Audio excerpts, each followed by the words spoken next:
Welcome to this week's edition of the Belau Report. I'm Jane Belau, and our guest this week is Shaun Palmer, councilman from the 5th District and a longtime friend of ours and one of the star performers. My goodness, Shaun, it's nice to have you back. Thank you for inviting me, and I appreciate being asked. Your choice of topics today. Well, we had our meeting last night, and nobody brought up to extend the mask mandate, so that did not get extended. And good thing is our numbers are going down in Rochester, and I'm proud that Olmsted County is the most vaccinated county of 87 in the state. So we're about 90% for adults. Really? Yes. That's very good. That is very good. So The administration must love us. they do. Everybody loves Rochester. Okay, all right. So the mask mandate is off, Correct. and that it does not include private property, though. In other words, if a restaurant or a retail store wants a mask, they just have to tell you. Correct. It's private property and they can do what they want, and we encourage people to wear a mask, and we encourage people to get vaccinated. Okay. And you're good with that? Yes, it was an interesting process. We put the mask mandate about 3 weeks ago. The mayor wasn't going to do it on a Thursday at 5, and then Friday at 5 she said she was going to. Saturday morning she signed the paperwork. Sunday afternoon we had our meeting. I received about 400 emails, about 200 for and 200 against, about evenly divided. And then the Olmsted County Health Department came out on Saturday afternoon and said that they endorse it, and they were glad that we're going to do a mask mandate. And that's what changed my vote. We invested in a health department. We have the best health department, county health department in the United States. And so I followed their rules. It passed 6-1, if I remember right. How about the schools? I have nothing to do with the schools. I know, but are they continuing? I don't know. I really don't. I don't have any children in the school district. Some school districts are pulling away from masking, and the numbers are down. They took 2 weeks off. I have a friend who was a teacher and said that they really needed that because they were losing so many people who were out either with themselves or with their kids, that it was hard to staff the buildings. So, Okay. yes. I'll have to have somebody from the school Yes. join us sometime because I want to know why they're going through this big search process. I'm interested in that also. So, All right, city is very busy. yes, we are. It's a busy Yes. time of the year. Pardon? It's a busy time of the year. We have Yeah. a bonding request into the state, and we're bonding for a couple of projects. One of them is district heating downtown. We're going to lose the steam line from the Olmsted County. It's out of its useful life. It's been 30 years. Be about $35 million to replace it. So the county and the city decided not to, and so we're going to go individual heating systems. So we're in for bonding for that. We're in bonding for a trail down by Willow Creek. Anything south of 52 by Menards there, you can't get through 52, and so there'll be a nice trail extension in there. So that's a bonding request that we have. And also for some upgrades and dam modification at Silver Lake Park, Park.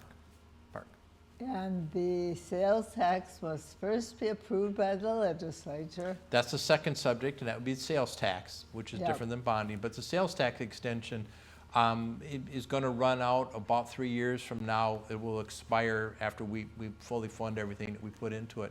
And so we've asked for 4 items on that. One of them is roads. Second one is housing. Third one is a sports complex. And so we're going to ask for that. And what's different from years in the past is that we asked the state of Minnesota to extend our sales tax. They vote on it. They say, yes, you can. And then it goes to the voters. And unlike last time where you could have a pot for the projects, these are all voted individually. So item number 1 could pass, and item 2 could fail. Really? And so that's going to make it a little more difficult, because usually what you did is you took some projects that people liked and some projects that they were kind of lukewarm on, and now they all stand alone. So what do you think about that? Well, it'll be interesting, you know, I mean, from a local municipal perspective, I wish the state would stay out of our business and allow us just to extend it. There's a lot of different cities with a lot of different rules. For example, Duluth has their sales tax, but it pays to the general fund. It goes to roads already, and nobody else does. The Star and Tribune had an article on Sunday's paper in the lower right on the front page about all the suburb that are asking for sales tax extension, because it's a way to get revenue in without raising on the property tax. About 40% of that sales tax will be paid from people from outside the area. One of the things that we've done in the past, and I'm a proponent of it, is what they used to call the good neighbor policy. I believe it was $5 million that we collected, that we distributed to some of the small cities outside our area. And we need our small cities. We need to be good neighbors. We'll see who carries our legislative package. You know, somebody in the Senate will carry it, and somebody in the House will carry it for us. And if they want to put that in there, we'll allow them to do that. Good. Yes. That's good. Yeah. And you're happy. I'm always happy. I've enjoyed this job. It's been a good experience to serve the 5th Ward, and it's exactly after 3 years what I thought it would be, and I enjoy it. Okay. Now, golf. How is golf getting so much attention? Well, we have a couple master plans going on right now. One of them is for Soldiers Field.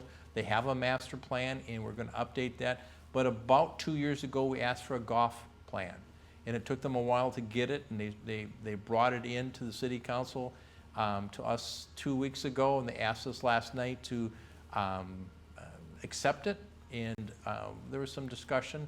I'm not a person that wanted to accept it because there's some things in there that are misleading, and one of them is they started out with wanting to close Soldiers Field Golf Course, and I'm not a proponent of closing that golf course. It's 1927 is when it started. It's one of the oldest in the area. It's designed by some golf architects, which are pretty important people. But it also serves that public good. You know, the municipal golf courses are set up for the average person, so they could golf in a wide range of different people who use that golf course. They like it because it's flat. They can walk it. They get their exercise. It's unlike any of the other private courses or any of our other courses here in Rochester. We have 2 courses that are out there in Northern Heights and Eastwood, which are championship courses, very good courses, but very hilly. And then we have a training center out at Hadley Creek. And that's a really, I'm going to say, really unique program. They go out there and it's first tees, and it helps young people learn the etiquette of golf, but also etiquette overall, rules of life and how do you do that. And they had, I believe it was 575 different people that were in that program last year. So, and where does the sports complex come in? The sports... That's part of the proposal for the sales tax. That's part of the proposal for the sales tax is the sports complex. And they're looking at fields, they're looking at some other things. We did vote. There was some discussion whether or not we wanted to or talk about having a community center, and they wanted to be in there, and we voted against having a community center in that proposal. So it passed? So the sports passed, yes. Yeah. Yes. 6-1? 6-1. Okay. All right. Soldiers Field, is that a part of the sales tax, or is that going to be funded anyway? Well, if you remember right, we had about 2 years ago, the voters voted in for the park referendum $2 million a year. Yeah. And so we looked at that, and that will go for 20 years, and we decided that we wanted to bond for half of it. And so what that really does is it takes $1 million of a bond payment, so we can do many different projects now and beat the inflation costs on construction costs. So, right now we could build half those projects right now. You get the enjoyment of it. We beat that inflation cost. The other half, the other $1 million, will go to neighborhood parks and items like that, maintenance things that we need to do. So people in Rochester really do support our parks, and I support our parks. I think the golf study is going to be unique because I think that we can come back and do things better. We've cut our marketing by 1/3 of what it should be. We don't have electronic tee times. There's a lot of things that we could do what we would call low-hanging fruit, things that we could do to improve our financial and make it a better course and more of a better experience for the golfers in Rochester. The YMCA building, which suddenly it was gone, and at least it's not occupied now. What are they going to do for that? Well, that's been interesting. I was a lifeguard. I learned to swim at the Y. Chuck Azam would say he's known me. I was this tall. And so I was a lifeguard and swim instructor at the Y. And I went back later on and I was a lifeguard coordinator for them. We took over Silver Lake Pool and ran that for a while. So what happened was about 2017, the Rochester Family Y reached out to the YMCA of the North and said, we can't do this anymore. We want to merge with you. They tried it for a while and it did not work. And so the YMCA of the North, which is the Minneapolis area, it used to be the greater YMCA of the Twin Cities, is going to not have a building there. They have one for a nursery school on Valley High, and they're in the process of hiring an executive director to run programs here in Rochester.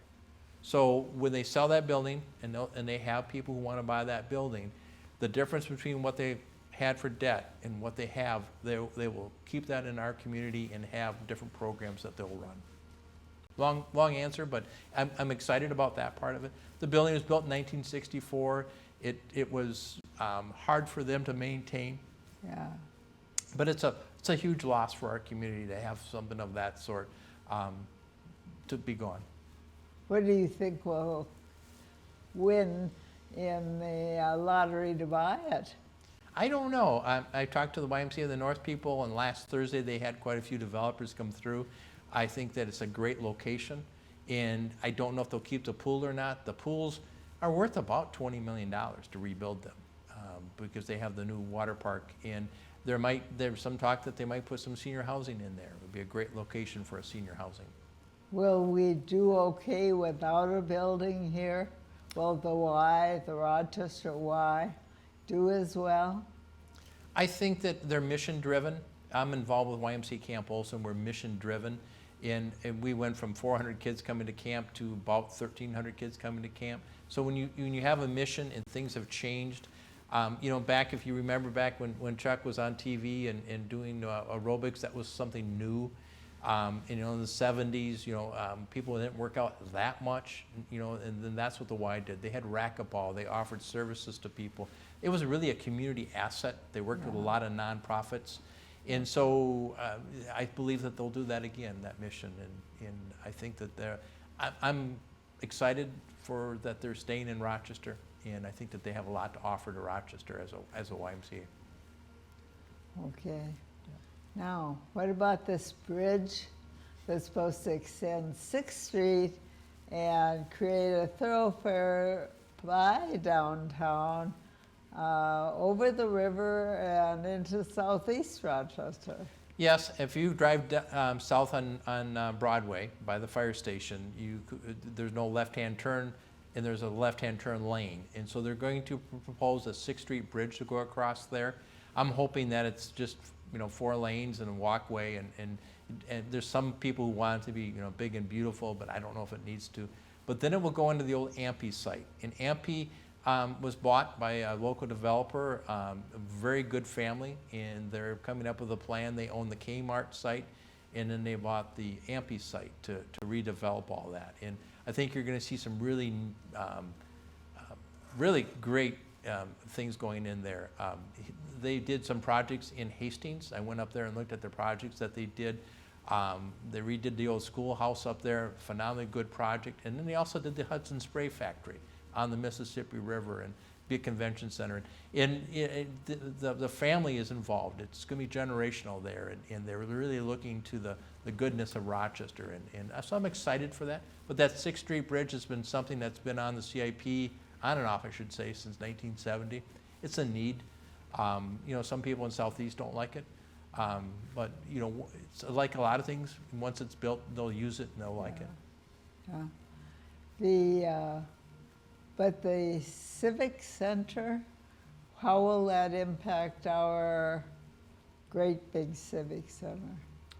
six, If the people develop the MP and Kmart site and create a family convention center? I don't know if they're going to do a family convention center. I think that they're going to do some housing and stuff.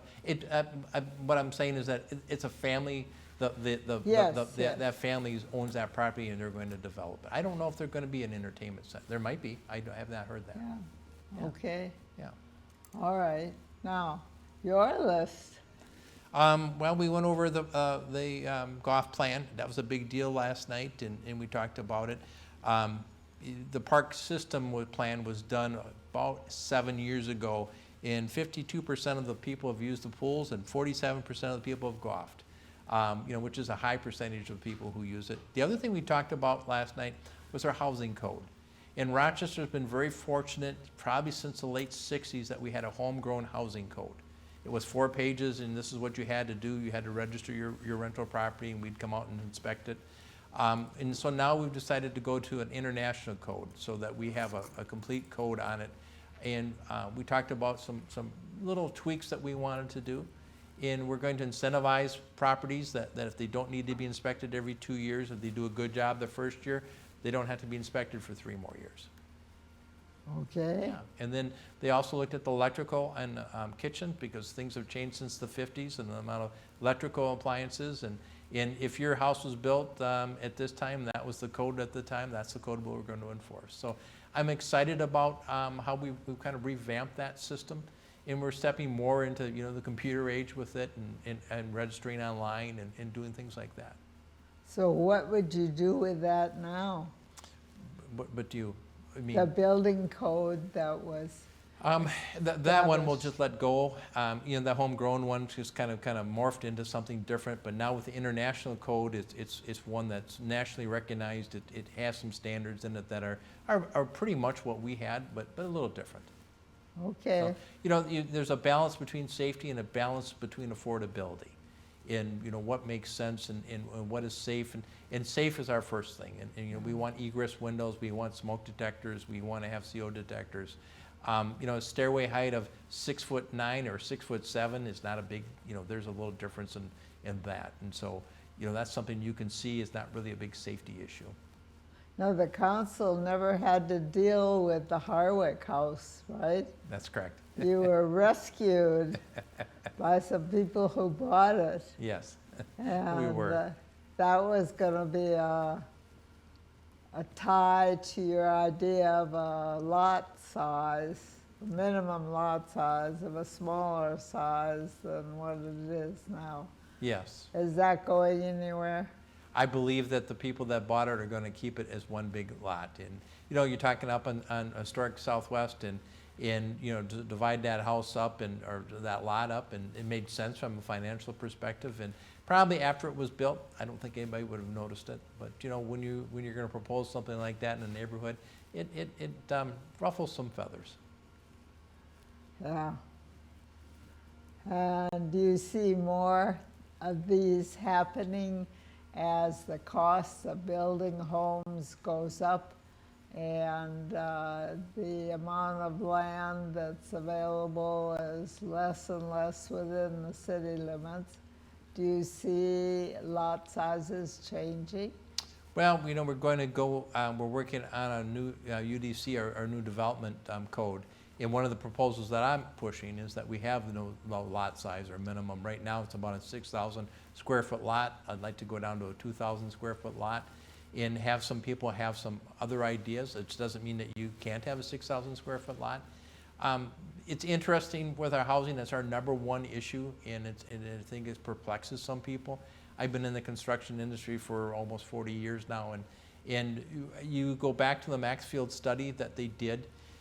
About 7 years ago, we were 41% cost difference between an average house in the cities and an average house in Rochester. 41%.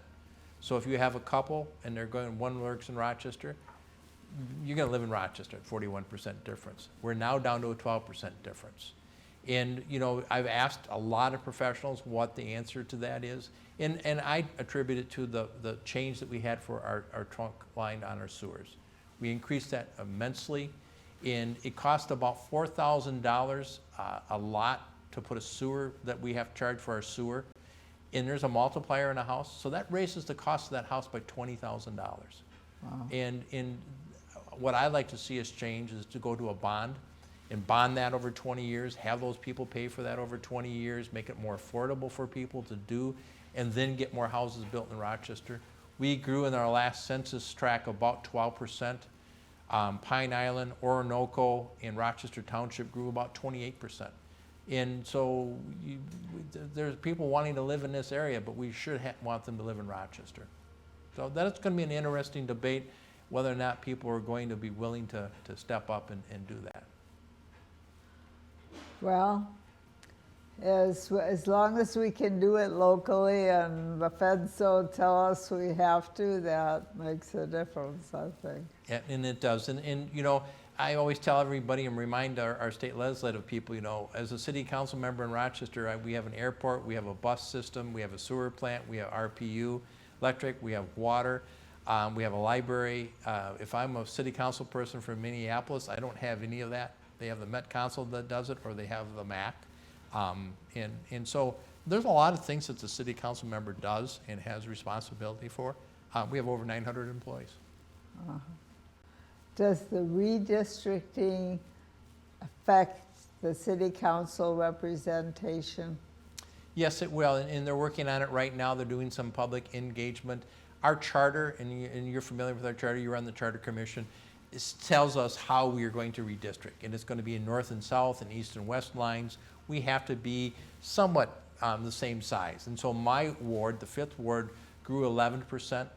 Some other wards only grew 5 or 6%, but Mr. Campion's and Mr. Keene's ward grew 26%.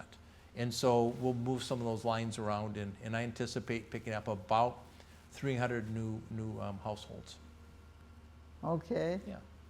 And what's the timeline for that? I believe it's going to be by the 1st of April. We're a little bit behind because census took such a long time, and it's a process that it goes to the state, and then it goes to the county, and then to the city, and we do our precinct soon, but it'll get done. And you know, we're lucky in Rochester. You know, you don't hear about the stories about gerrymandering and moving lines around, and I'd say Olmsted County's done a very good job of that. They've always done the redistricting for us.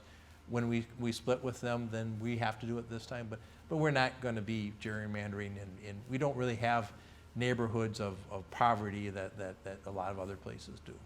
Not like New York? No, not like New York, not like Georgia, not like Tennessee. I mean, there's some really atrocious ones, which it's unfair. Yeah. But you will run again.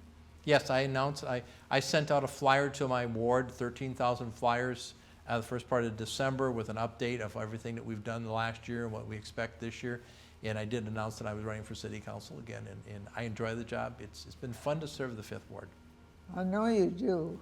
Yeah. And tell me what you would like to accomplish in another term. Probably the biggest thing is housing, is to get our housing costs to go down and get more houses built in Rochester. In not just single-family dwellings, we need all types of housing. Probably at the max right now for our big apartments, but we need more housing of all types in Rochester. That'd probably be my #1 thing. Somehow to rethink how we present government to everybody and do it in a little different ways. I think COVID has really made people think differently. That'd be another area of what I'd like to see us do differently. I'd like us to do a better job of engaging the public. And this golf study is one of those things. You know, we're going to do a master plan, but yet we have the golf plan already done. We already have a plan.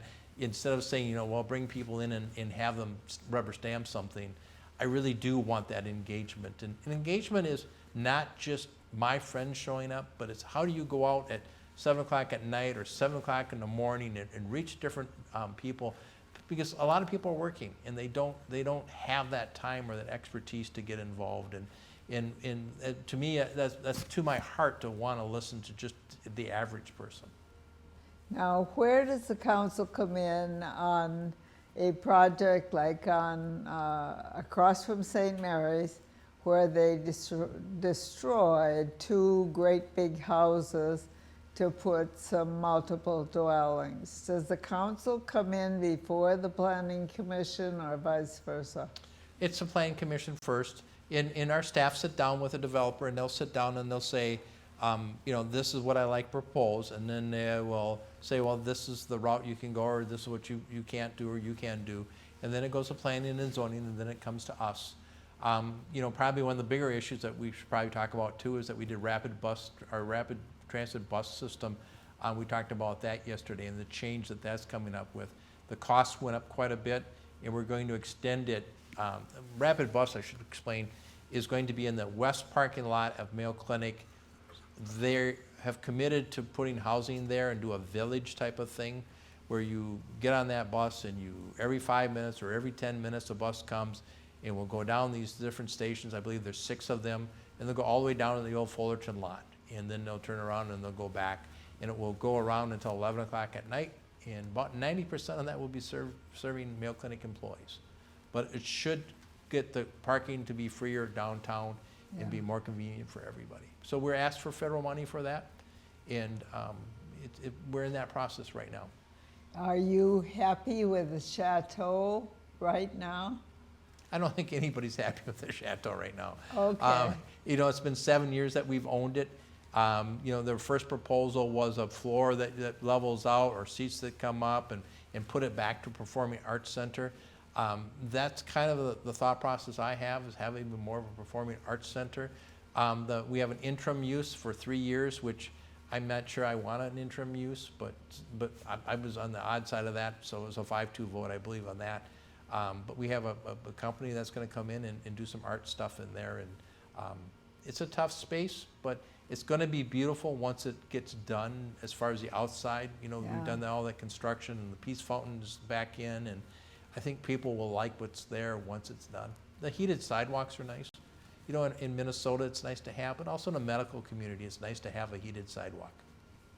We're down to our last 4 minutes. Okay. So what would you like to ask our viewers, or what would you like to talk about for 4 minutes?